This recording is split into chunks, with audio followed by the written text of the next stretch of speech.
Greetings, greetings, greetings, everyone, and welcome to another podcast edition of Create Yourself Imagery, Intimacy, Innovation, a place where people from all walks of life and various backgrounds come together to share their transformative personal and professional stories of restoration, clarity, confidence, empowerment, education, and so much more.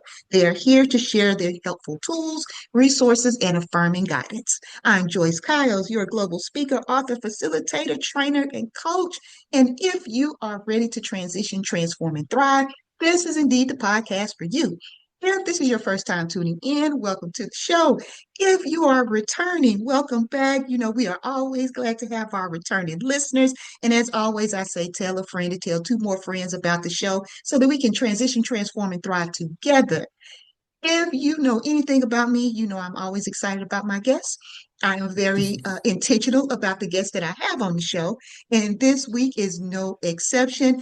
I have not known this young lady long, but when I tell you, it was just instant. It was instant. Had an opportunity to see some of the work that she's doing on Instagram as I'm learning to navigate that space a bit more. So that's a conversation all its own, but not for this show.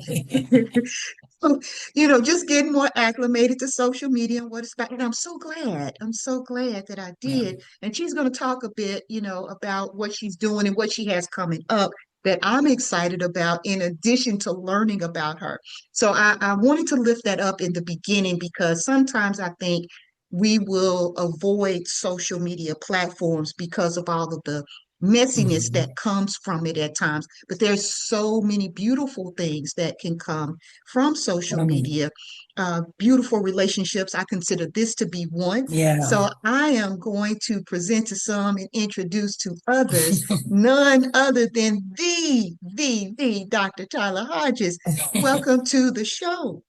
Thank you so much, Joyce. Wow, what an introduction. I don't even know how to follow that up, but it's been such a joy being connected to you. I think it's fortuitous. I think it's God ordained that you stumbled on Instagram and found us. So I'm just so grateful that you have this platform and this space to highlight us and all of the magic that entails of Black women, Black men, our community. So thank you for including me in this. Oh, absolutely. And I do not believe in coincidences. I do believe that opportunities like these are divine, that Yeah. in the way that they come together. And so, that being said, I think this is a good segue Yeah. for us to just jump right in and talk about who you are, how you got started in this work, and your create yourself journey. Now, I know that those who have tuned in, they can see your bio, they can see how to connect with you, all the Yeah. things, right? But I always like for my guests to talk about their journey and those things that might not be listed in the bio. So for the next few moments, the floor is yours to share about your journey. Tell the people who you are. Yeah, I always cringe when I hear that question about tell me about yourself because it's like how can we limit 30 plus years of life into like a paragraph? But I think what I will say is, I love this whole thought about create yourself because I feel like my journey has been about becoming myself. So creating myself was in my 20s, becoming myself is in my 30s, and that's where I find myself 3 days before my birthday. So I'm Tyler Hodges for the purposes of this space. I say doctor because I am a doctor, not a medical doctor, but I am a practicing doctor in other spaces. So I lead with that, but I think with my community, I'm Tyler. I'm originally from Jacksonville, Florida. So I'm a Jacksonville, Florida native. I'm a child of God. That's really important to me. I'm a PK. For those who don't know what PK is, a pastor's kid. So just grew up in that world. Originally from Maryland. I was in higher education. I have three siblings. So we moved around to Jacksonville, Florida, which became our home when I was 7. Very much been a huge proponent for education all my life. I come from a family of educators, a family of people who went to HBCUs, people who were part of sororities and fraternities. So all of that has been ingrained in my life. So in college, I went to Florida Atlantic Atlantic University with the track of journalism, broadcast journalism. So I wanted to be on the news. I did an internship where I thought that that was my calling. And then, as they say, life happens. And I got placed on the route of education because I think education was always supposed to be in some shape or form a part of who I was. So, was in higher education for 10 years.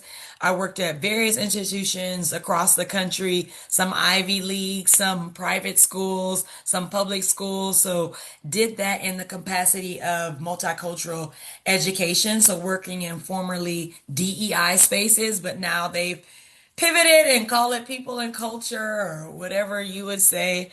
And that was just really gratifying work.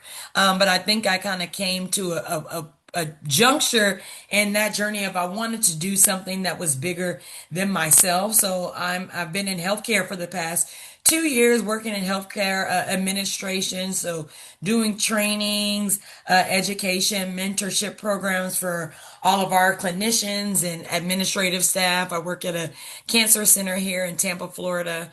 Really proud of that work.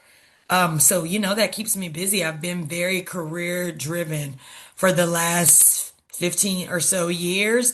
And now, outside of work, I have really poured myself into an organization that I created in 2016, which is why we're here today, called Sister Soul Glow.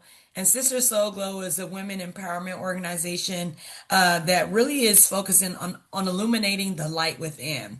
So we really cater to women ages 25 to 42, Black women who are just navigating and traversing different spaces, relational changes, career changes, personal changes, professional branding changes. And I started this when I moved to Houston. So I mentioned being on a higher ed journey. I was in Houston at the time. I had no family, no friends there. And I was like, well, how do I build community? Like, what does that even look like in a new space?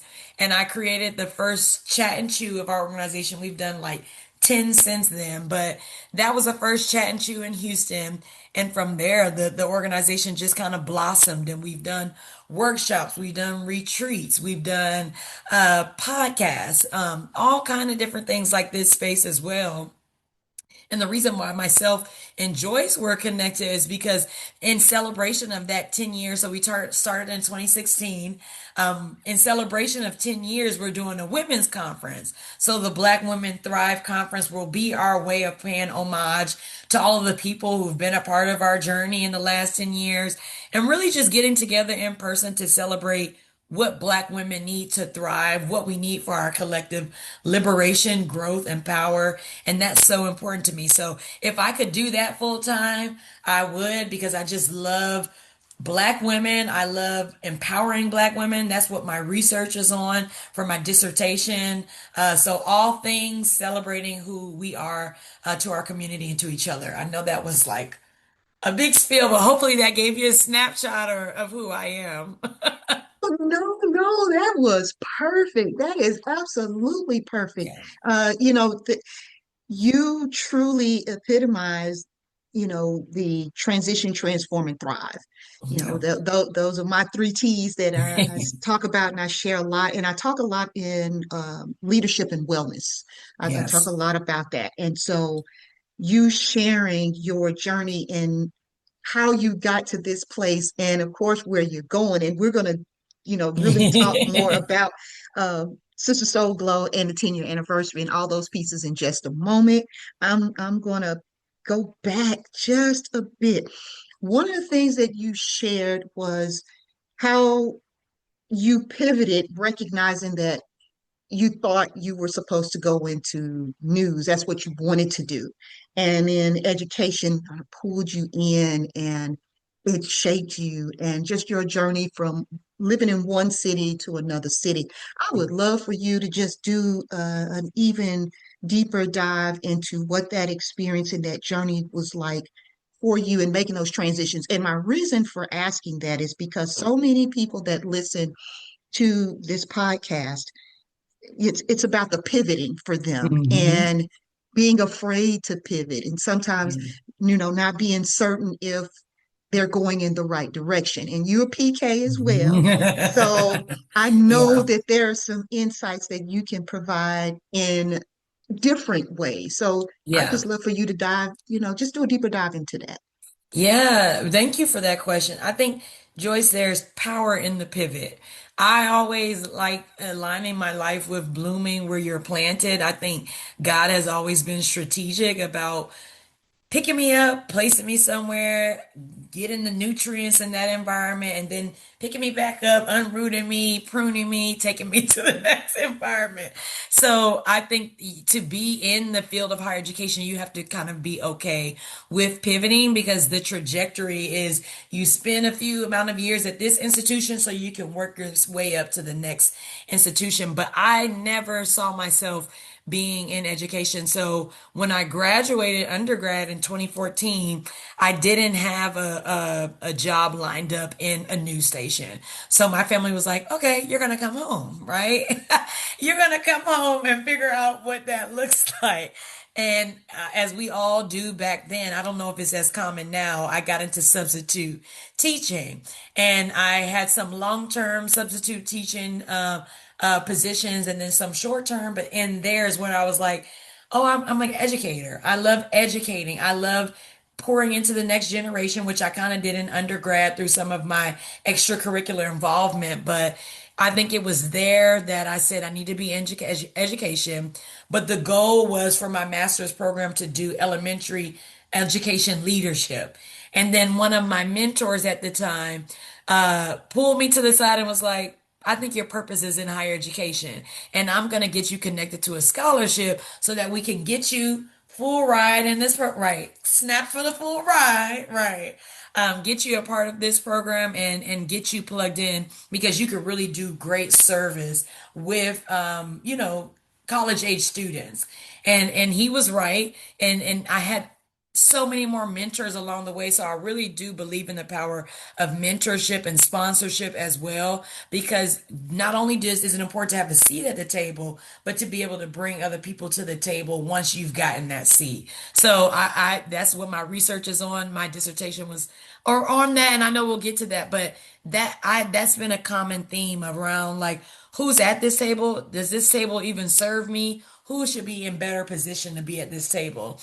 And that's kind of why I just found myself in different educational pursuits around the country. But they all have been, whether it's been in housing and residential education, it's been in multicultural affairs or DEI, some kind of same pocket. And I do some of that same work today around DEI work. So I pivoted a lot. I mean, you asked me that, but I pivoted a lot. And I think that what I learned from that was being kind of, I always say to myself, open hands, open heart, open posture, because you just never know what you can learn or get to take you to the next place. Yeah. Oh, yes, I love that. Yes, yes, yes. You have to be open and willing to pivot and recognize that, society is changing and there's this need for clarity and understanding in Yeah. different ways, and that we are multi-talented and multifaceted. And sometimes we have to just tap into that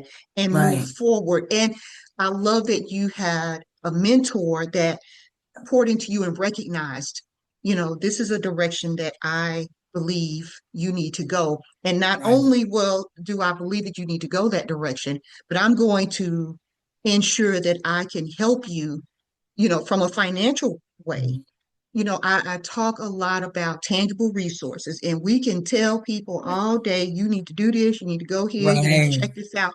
But do you have something Yeah. tangible to go along with that advice that's going to help me to move forward? So when you mentioned that about the table Yeah. and creating spaces, sometimes we have to bring our own table and set up Yeah. shop and move forward, which That is what folding chair. there it Right. is. It might not be that nice fuzzy leather Right. recliner, with the warm seats and what have you. Right. Sometimes a folding table and chairs, but whatever that looks like, whatever's going to get you started, and then Mhm. being willing to bring some people along the way. So I think Yeah. that's a good segue for us to get into Sister Soul Glow. Mhm. because what you shared was how you started that. And I can tell you that as someone who hasn't lived, because I'm in Atlanta now, so having lived here as long, but still having this desire for these types of conversations and bringing women together. You know, Right. I did that in my former work in Memphis, having a nonprofit, but it didn't start out that way. You know, it was just what you said. Let me just see what this looks like to bring women together and support and provide the tools and resources that they needed, not knowing that I would do that for about 14 years. Wow. So, Yeah. you know, in a nonprofit space. So I'm like, okay, as you're sharing that, I'm looking at what does that look like for me Yeah. here, getting started and still not really knowing a lot of people. So this question is for me as well as the listening audience. What made you, and you talked a little bit about this, but I want you to just go a little deeper. What made you decide in Houston to say, you know what, I'm going for this anyway? I don't really know anybody. You know, your steps that you took, you know, the courage that it takes to do those types of Yeah. things, the faith that it takes to do those things, and walking and operating in your purpose. So I would just love for you to tell us about that journey of the getting started and then where you are now and what you're doing now. Yeah, I think that's a really powerful question, and I'm glad you asked it in that way because I think it's important for people to know that pivoting is not easy. Like, and it costs you something, right? Sometimes it costs you your comfort, it costs you, like, what you're used to. Like, so I don't think it's easy. And I know if anybody else were in my shoes, they would be like, oh, girl, I'm not moving all these times. My family literally said to me last year, this is the last move that we're doing with you because I pivoted so much that I'm like a pivot queen. But I've only been able to do that by the grace of God, honestly, but also because it costs something. Like it costs something. It's not easy to pick up from an environment where you feel like I'm okay now, I can finally relax and then go to another space and say, I'm going to do this all over again, right? I really caution about talking about resiliency in people because I think that everybody's capacity is not always suited to be resilient, right? But I just know that that's a skill set that I have. That was just developed over rejection, resilient, right? So I think, when I went to Houston, I also should say this, Joyce, is I'm a very adventurous person. Like I'm a Gemini. So, I mean, you don't have to be into astrology. Everybody knows what they think about Geminis, but it just means that we're very curious, very adventurous, very just out there. So I was like, Houston, yeah, like, why not? And it is tough. So you talked about going to Atlanta and just thinking, how do I even start here? Well, I think it's tapping into the connections and the networks that you already have, right? I was very intentional about connecting to sorority sisters once I moved to Houston. So I'm a proud member of Delta Sigma Theta Sorority Incorporated. So that is important to me to always know that wherever I go, I have that network of sisters and who can like point me to the best restaurant at least or point me to a church home. So even if I don't have friends, I can be put in places where I can do to find them. So I think when I got to Houston, I started making friends that way. And then I was just like, I look at Sister Sogo as a gift from God personally of something that I'm supposed to steward. And I've taken time off in my pivoting in the last 10 years, but I think it's like a seed that was planted in 2016 that each year I've been watering. Other people have been watering. People have been a part of the committee. People have, I talk about Kiana Allen a lot, and you met her on our meeting the other day, but she didn't even need a whole spiel about what this organization was. She just joined with me and has supported me from day one and my family as well. My dad, like, we did t-shirt, like they just were on board. They're like, we don't know what this soul glow thing is, but girl, get your glow on. And we love it. And they just, supported me and all my family and friends have just I think it's like just the authenticity of the community that we have been able to build across medium. So not just in person, right? Because everybody can't meet in person. The virtual piece is so important, and I've had to learn how to navigate Instagram and Facebook and building a website and building out a conference from scratch. Like I didn't know these things. There was no guidebook, but I think I was like, well, how do I meet my community at each point? What they needed in 2016 is not what they need in 2026. So that is how, when you talk about transform to thrive, we've transformed what the organization has looked like. So that's why we find ourselves here. Oh man, I love it. So shout out to Kiana and family, um, and for being supportive and just, supporting you and the vision, knowing that, okay, if he says this is what I want to do, that they believe in you enough to say, okay, we're going to get behind this and support. And I think community is so important. It's so key in finding the right people to collaborate with, Yeah. and I love that you lifted up, resiliency and what resiliency looks like for different people because everybody's Yeah. capacity and resiliency is not the same. Yeah. And so, I love that you talk about it from your perspective. I'm a coach, and so it's always important that when we're talking, we say I statements, so Right. and not to Right. interject. This is what you need to do based on how I did it because Yes. the capacity may Might not not be look the the same. same. Yeah. Absolutely not. Yeah. So the results Yeah. not going to be the same. And I don't want you looking at me crazy Right. because When it don't. And I said to my sister, we laugh every year, like, God, please don't put us on a strong soldier list this year. Like, we can't do it again. We just can't. And that's Yeah. the importance of community Yeah. too, because, there may be a time when you're up Yeah. and your sister may be low on the capacity. So Yeah. there's got to be someone who can offer that sense of, okay, I got you right now, and have two or three. One of my signature talks is your personal board of directors, and that's one of the things that I talk Mm. about in that space. We have to have a community in order to truly thrive. And it doesn't have to be a big community, but it does need to be a strong community and one Yeah. that's committed. So I love that you have the type of family, sisterhood.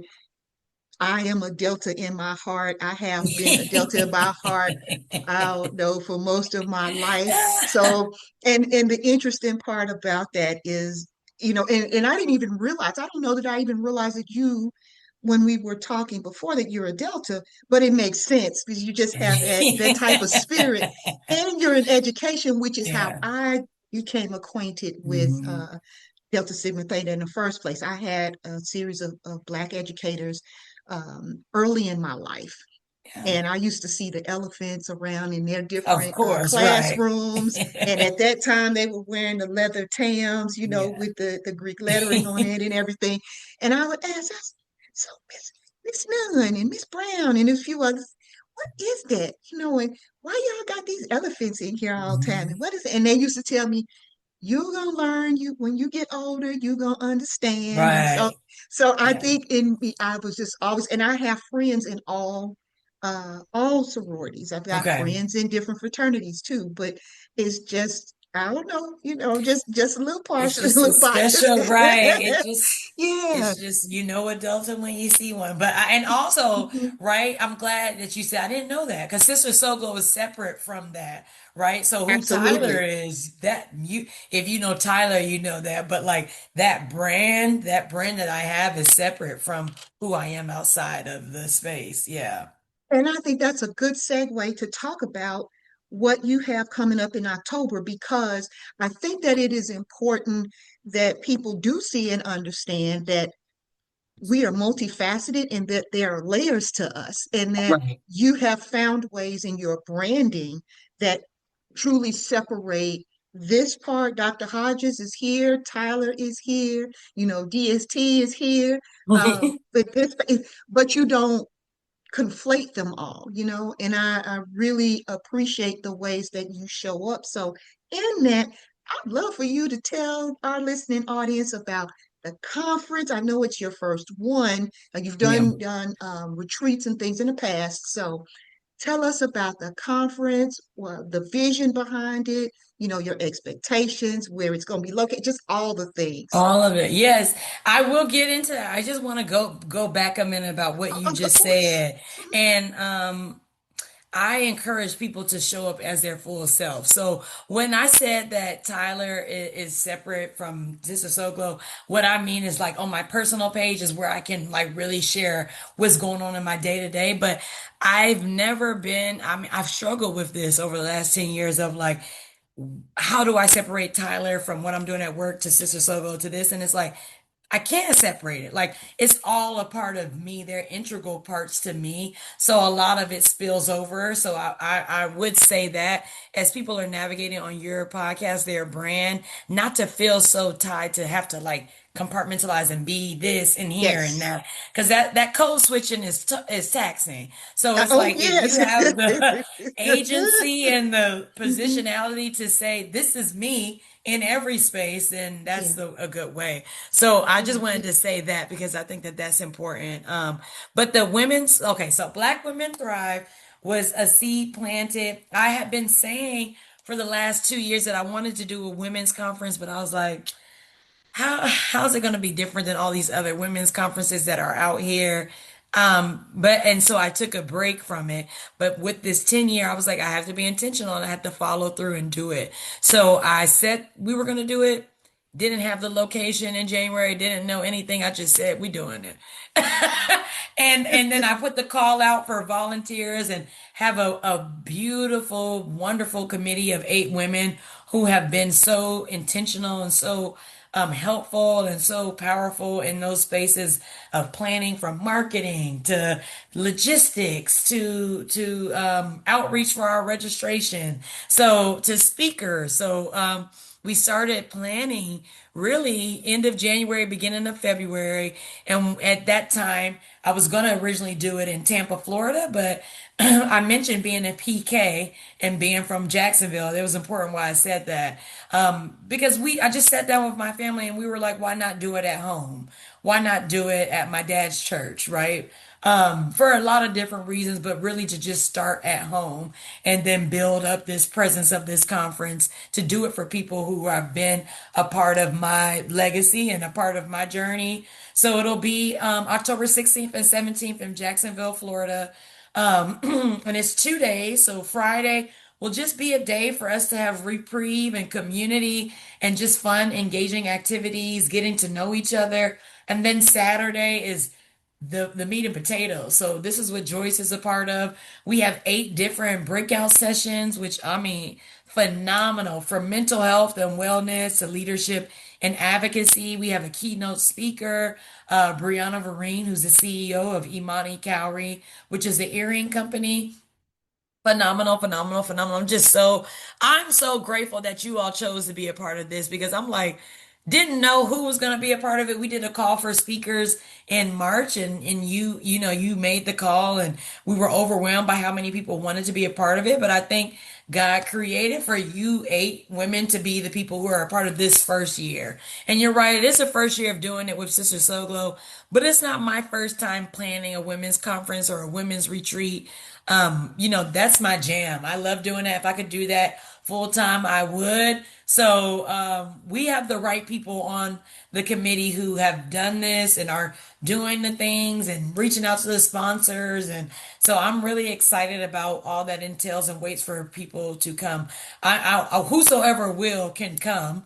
It's $150 and that includes swag, all of the things, but accommodations obviously would have to be covered. But just so people know, we've been promoting it so they can follow us on Instagram to learn more about that. But hopefully that just gives you a snippet of what Black Women Thrive is. And the theme is a collective approach to our Black women's healing, our liberation, and our growth. So, yeah. Look, I am super excited about it, professionally and personally speaking. And so I love that you talked about the branding piece and that you show up even if it's in spots, but it's still all things related to you. And I think that that's so important that we show up as our authentic selves in every space. Some spaces may take more priority about a particular thing than others, but that authenticity, people see it and recognize it. That's why I knew, yeah, I knew about certain pieces of it even without you speaking. And then when you did speak it, I was like, oh yeah, that just makes Yeah. sense, you know. And so with that, this conference that you're planning, number one, I'm happy to be a part of it again, personally and professionally. So I personally will be pivoting a bit away from like the health and wellness pieces that I tend to talk about. And so the fact that I'm getting to talk about something that is especially meaningful for me in this season, and that's about legacy. Yeah. And this is 10 years for you. That is a huge milestone. You're building something that is needed and necessary. And there is a uniqueness to what you are offering. I do believe when you were thinking about making this different from what you may normally see or hear about from a conference, I believe those who attend will see and feel and know this is different. It's going to feel different. It's intentional. It is purposeful. That's what I gathered from it. Just Thank you. reading. Yeah, just read. This is Yeah. before I even knew, okay, that I'm being chosen to be a part of this. And then, we had the call with all the speakers and Yeah. getting to know each other. That was so And beautiful. oh, wasn't Yeah. it? Oh Yeah. my goodness. So yes, so Luca, we could do a whole nother podcast just Yeah. about it, but I'm not gonna do that to us. I Just love- I just want to make sure that our listeners know that this is something that if you are able to get to Jacksonville, yeah. you and your sisters need to be there. And sister, when I say sister, I mean biologically. I Whoever. mean, Yeah. yeah, it could be mom, dad, aunt, not dad, but Right. mom. But look, Yeah. dads, because for the men Right. that's listening, Dad look, dropped them off. Right. bring Oh, them, okay. bring them. Yeah. Okay, we need you to Right. bring them. We need you to sponsor them. We need you to Yeah. support these women because we need to be in a communal space that is Hmm. intentional and filled with love and restoration. We talked about resiliency earlier, but I also feel like we need to be restored in some ways. And Hmm. this is going to be an opportunity. So you go to her website, which is listed Hmm. below. So if you clicked on, you were able to see her bio, you're able to know all the ways to connect with her. When you go on the website, I ask you to go with intention, intention with learning more about who Dr. Hodges is and her purpose behind this conference because it is a unique experience. So I just want to put that shameless plug Yeah. in to Thank say, you. Thank yeah, you. yeah. So with that, and I know we're starting to get towards the end of our time together. You shared a lot about, just the vision behind doing or creating Sister Soul Glow. And I know that there can be challenges as well as gratifying pieces of this work. So if you don't mind just sharing with us, what have you found to be the best parts of taking this leap in this way? And then some things that you wish that people would gravitate more to, some things that you would like to see to change as we start to wind down. Yeah, I think anytime a space is curated and crafted for Sister Soul Glow, it's intentional. And I've never walked away from an event, a podcast, a workshop, a retreat, and not been filled. So I think that the love is always reciprocated in whatever space we've been in, and whoever it was for, right? Because I know as a creator, you have anxiety before you do events and before you do certain things, but it's almost like it's the enemy saying it's not going to be good. And then it ends up getting views, or it ends up somebody reached out and said, thank you for doing this. I needed this. So I think I've had so many gratifying moments over the years, and just the conversations I've been able to have with people from all walks of life have really shaped me and changed me, and made our platform better. So there's a lot of gratifying moments. I think one that sticks out in my head the most probably like I would say our first retreat. We did a My Sister's Keeper retreat in Atlanta, actually, in 2018. And I want to say 6 or 7 women came to that. We rented out an Airbnb and just had a weekend of just really bonding, community building. And it was just so beautiful. My mom and sister came up and helped me in the background. Kiana was there to help with some of the pieces. And I think that was the first time that I was like, wow, this can really be something. And whatever something means, right? It's not necessarily for the lucrative purposes of it, but it's for the purpose of it. So yeah. And I love that you shared um, that it's not always lucrative, because that term and definition is different for everyone. It's, yeah, of course, there are times when I need this to work from a financial perspective. You want to break even, if nothing else, with all that you've put in. Right. There's that part. But if you're going into it with the higher purpose, the higher calling, the higher expectations, um, I'm with you that, and it doesn't matter about the number. And I think that's the other piece too, that so many of us get caught up in, oh, it's got to be 100 people in order for it Yeah. to be successful, where it's, did you reach the people that you were supposed to reach? Right. And if you have 8 people and those 8 people got what they needed, then Yeah. then you walked and operated in the purpose of Yeah. intent. Yeah, so I think Yeah. that's lovely that you share that. So with that, I'm going to ask you 2 questions as we wrap up. Number one, and you shared a lot of tools and resources and gems already, but I always ask my guests to please share, any tools, resources, guidance, anything that you would want them to know, affirming words, words of encouragement, just whatever you would want them to know. And the second question is, of course, all your contact information is listed below, but what are the best ways for people to connect with you based on what you've shared? Yeah. Okay. So I will respond with the first thing, which is I'm looking around I'm in my office right now and I'm looking around at books because I feel like before I started this journey of women empowerment, Black women empowerment specifically, my research is in that. So I've had to read a lot of different texts that center frameworks for Black women.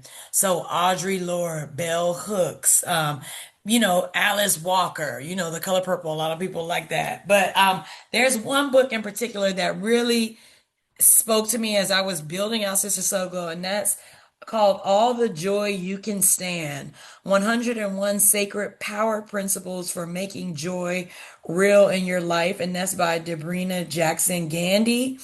Um, I don't know why this book always stuck out to me, but it was just that is how I wanted to model my life to cultivate joy. And that's what I want people to feel whenever they touch Sister Soul Glow. So I don't follow every sacred principle in that, but that was just like a foundational text for me. So I would say that. I would say follow us on Instagram and Facebook and view our website because we just have so much rich content over the last 10 years that if you want to say, well, who is Sister Sogo? What is that? You can literally go on our page and see our documented history so that you can get a deeper sense of who we are and what the identity of the brand is. In terms of the 3 T's and pivoting, right?